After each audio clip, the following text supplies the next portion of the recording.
Hi friends, ಇವತ್ತು ನಾನು veg fried rice ಯಾವ ರೀತಿಯಾಗಿ ಮಾಡೋದು ಅಂತ ತೋರಿಸ್ತಾ ಇದ್ದೀನಿ. ತುಂಬ ಸಿಂಪಲ್ಲಾಗಿ 10 ಮಿನಿಟ್ಸಲ್ಲಿ ಆಗುವಂಥ ವೆಜ್ ಫ್ರೈಡ್ ರೈಸ್ ಇದು. ಪಲಾವ್ಗಿಂತ ತುಂಬ ಕ್ವಿಕ್ಕಾಗಿ ಆಗುವಂಥ ರೆಸಿಪಿ ಇದು. ಲಂಚ್ ಬಾಕ್ಸ್ಗೂ ಸಹ ಚೆನ್ನಾಗಿರುತ್ತೆ. ಈ ರೀತಿಯಾಗಿ ತರಕಾರಿಗಳನ್ನು ತೆಳುವಾಗಿ ಹಾಗೆ ಉದ್ದವಾಗಿ ಹೆಚ್ಕೋಬೇಕಾಗುತ್ತೆ. ಕ್ಯಾರೆಟು, ಬೀನ್ಸು, ಹಾಗೆ ಗೆಡ್ಡೆಕೋಸು ಮತ್ತು ಆಲೂಗಡ್ಡೆಯನ್ನು ನಾವು ಉದ್ದುದ್ದವಾಗಿ ಹೆಚ್ಕೊಂಡು ಚೆನ್ನಾಗಿ ವಾಶ್ ಮಾಡ್ಕೊಂಡಿದ್ದೀನಿ. ಇವಾಗ ನಾನು ಶುಂಠಿ ಮತ್ತು ಬೆಳ್ಳುಳ್ಳಿಯನ್ನು ಕುಟ್ಕೋತಾ ಇದ್ದೀನಿ, ಪೇಸ್ಟ್ ಮಾಡ್ಕೊಂಡಿದ್ದೀನಿ.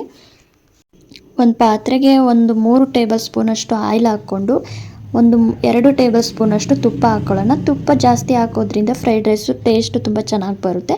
ಎಣ್ಣೆ ಮತ್ತು ತುಪ್ಪ ಚೆನ್ನಾಗಿ ಕಾದ್ಮೇಲೆ 1 ದೊಡ್ಡ ಟೇಬಲ್ ಸ್ಪೂನಷ್ಟು ಸಾಸಿವೆ ಹಾಕ್ಕೊಳ್ಳೋಣ. ಸಾಸಿವೆ ಸ್ವಲ್ಪ ಜಾಸ್ತಿನೇ ಇರಲಿ. ಹಾಗೆ ಕರಿಬೇವು, ಉದ್ದುದ್ದಕ್ಕೆ ಹೆಚ್ಚಿರುವಂತಹ ಹಸಿರು ಮೆಣಸಿನ್ಕಾಯಿ, ನೀವು ಖಾರ ನೋಡಿಕೊಂಡು ಹಸಿರು ಮೆಣಸಿನ್ಕಾಯಿ ಹಾಕ್ಕೊಳ್ಳಿ.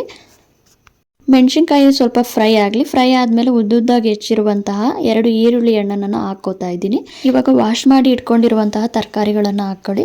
ಇದಕ್ಕೆ ಕ್ಯಾಬೇಜ್ ಹಾಕಿದರೂ ಕೂಡ ಚೆನ್ನಾಗಿರುತ್ತೆ. ನೀವು ಮನೇಲಿ ಯಾವುದಿರುತ್ತೋ ಆ ತರಕಾರಿಯನ್ನು ಹಾಕ್ಕೊಳ್ಳಿ. ಅದೇ ಬೇಕು ಇದೇ ಬೇಕು ಅಂತ ಏನಿಲ್ಲ. 2 ಮಿನಿಟ್ಸು ಕ್ಲೋಸ್ ಮಾಡಿ ಬೇಯಿಸ್ಕೊಳ್ಳಿ. ಬೇಯಿಸ್ಕೊಂಡಾದ್ಮೇಲೆ 1 ಟೇಬಲ್ ಸ್ಪೂನಷ್ಟು ಜೀರಿಗೆ ಹಾಕ್ಕೊಳ್ಳಿ. ಅದನ್ನು ಸಹ ಬೇಯಿಸ್ಕೊಳ್ಳಿ. ಇವಾಗ ಮನೇಲಿ ಒಂದಿರುತ್ತೆ ತರಕಾರಿ, ಇನ್ನೊಂದು ಇರೋಲ್ಲ.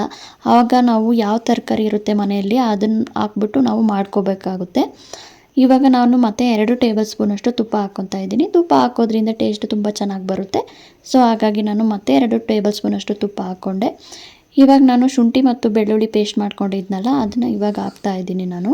ನೀವು ಒಗ್ಗರಣೆಗೆ ಶುಂಠಿ ಮತ್ತು ಬೆಳ್ಳುಳ್ಳಿ ಪೇಸ್ಟನ್ನು ಹಾಕ್ಕೊಳ್ಳಿ. ತರಕಾರಿ ಎಲ್ಲ ಬೆಂದಮೇಲೆ ಉಪ್ಪು ಹಾಕ್ಬೇಡಿ. ಇವಾಗ ಉಪ್ಪನ್ನು ಹಾಕ್ಕೊಳ್ಳಿ. ತರಕಾರಿಗೆಲ್ಲ ಚೆನ್ನಾಗಿ ಹೊಂದ್ಕೊಳ್ಳುತ್ತೆ ಉಪ್ಪು. ಸೊ ಹಾಗಾಗಿ ನಾನು ಇವಾಗ ಉಪ್ಪು ಹಾಕ್ತಾ ಇದ್ದೀನಿ. ಕಾಳು ಮೆಣಸಿನ ಪುಡಿ 1 ಟೇಬಲ್ ಸ್ಪೂನಷ್ಟು, ಹಾಗೆ ಚಾಟ್ ಮಸಾಲನೂ ಕೂಡ ಸ್ವಲ್ಪನೇ ಹಾಕ್ತಾ ಇದ್ದೀನಿ. ಈಗ ನಾನು ಫ್ರೈಡ್ ರೈಸ್ ಪೌಡರನ್ನು ಹಾಕ್ತಾ ಇದ್ದೀನಿ. ನೀವು ಮನೇಲಿ ಇದ್ದರೆ ಹಾಕಿ, ಇಲ್ಲಾಂದರೆ ಸ್ಕಿಪ್ ಮಾಡಿ, ಚೆನ್ನಾಗಿರುತ್ತೆ. ಹಾಗೇನೂ ಸಹ 3 ಟೇಬಲ್ ಸ್ಪೂನಷ್ಟು ನಾನು ಸೋಯಾ ಸಾಸ್ ಹಾಕ್ತಾ ಇದ್ದೀನಿ. ಸೋಯಾ ಸಾಸ್ ಹಾಕೋದ್ರಿಂದ ಸ್ವಲ್ಪ ಟೇಸ್ಟ್ ಚೆನ್ನಾಗಿ ಬರುತ್ತೆ. ಸೊ ಹಾಗಾಗಿ ನಾನು ಸೋಯಾ ಸಾಸನ್ನು ಆ್ಯಡ್ ಮಾಡ್ತಾ ಇದ್ದೀನಿ.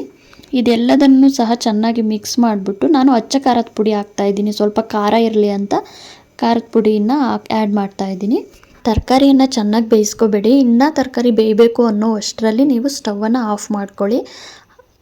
ಬಾಯಿಗೆ ಸ್ವಲ್ಪ ತರಕಾರಿ ಹಸಿದಾಗಿ ಸಿಕ್ಕಾಗ ಚೆನ್ನಾಗಿರುತ್ತೆ. ಸೊ ಹಾಗಾಗಿ ತುಂಬ ಮೆತ್ತಗೆ ಬೇಯಿಸ್ಕೋಬೇಡಿ. ಇವಾಗ ನಾನು ರೈಸ್ ಮೊದಲೇ ಮಾಡ್ಕೊಂಡಿದ್ದೆ, ಅದು ಸ್ವಲ್ಪ ಆರಲಿ ಅಂತ ಒಂದು ಪಾತ್ರೆಗೆ ತೆಗೆದಿದ್ದೀನಿ. ಇವಾಗ ಸ್ವಲ್ಪ ಅದು ಆರಿದ ಮೇಲೆ ಫ್ರೈಡ್ ರೈಸ್ ಗೊಜ್ಜನ್ನು ಹಾಕಿ ಚೆನ್ನಾಗಿ ಮಿಕ್ಸ್ ಮಾಡ್ಕೊಳ್ಳಿ. ಈ ಫ್ರೈಡ್ ರೈಸ್ನ ತುಂಬ ಇನ್ಸ್ಟೆಂಟಾಗಿ ಮಾಡ್ಕೋಬೋದು.